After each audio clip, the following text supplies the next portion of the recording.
Ruin Bar Pivzavod by Frukht Design Studio in Nizhny Novgorod, Russia. This project is located in a fabulous historical building, built in 1888 by architect Lemke in the center of Nizhny Novgorod.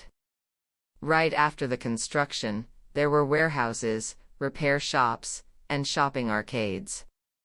Then the purpose of the building changed several times, but the old red brick interiors, a suite of arches, and even massive wooden ceiling beams have been well preserved to this day.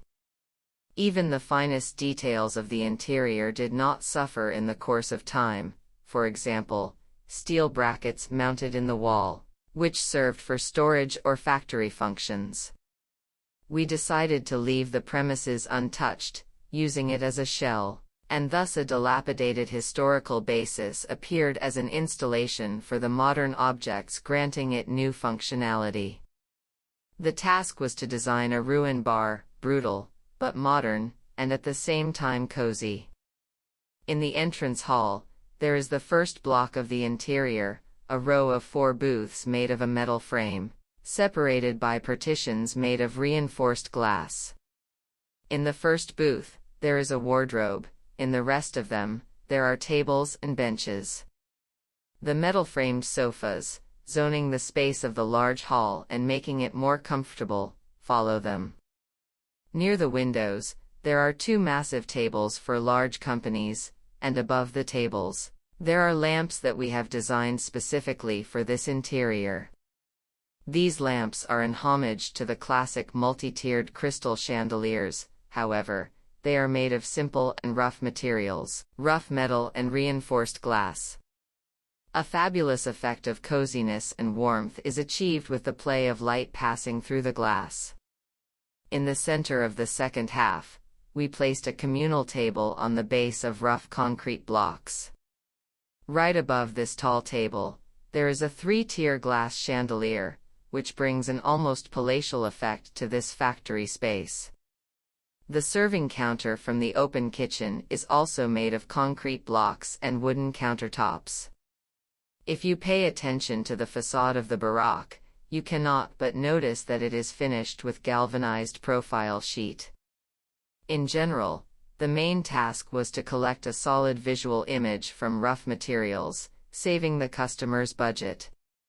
The next room is allocated for a minimalistic toilet block. It is a cube of oxidized ferrous metal, installed between 2 brick walls.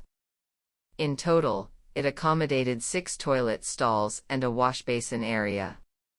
Visible through the arched suite, this volume creates the effect of monumentality and enlivens the space, visually violating the arched harmony and making the corridor less monotonous.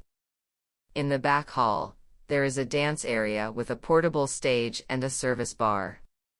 We tried to preserve the most intimate atmosphere there. The main problem we faced was the problem of a total shortage and multiple increases in prices for finishing materials. This problem has arisen from the constraints in the economy due to COVID-19 and disrupted supply chains. However, in this situation, rough materials came in handy, which are produced in large quantities at local factories. For example, cement sheets and concrete blocks are the main finishing materials for partitions. We looked for some decorative elements in vintage markets. The most notable of such items is the massive factory lamps from the USSR in the first hall. To create a more welcoming atmosphere, the designers used a variety of backlights and warm local lighting that emphasizes the sloppy raw materials of the walls of the historic building.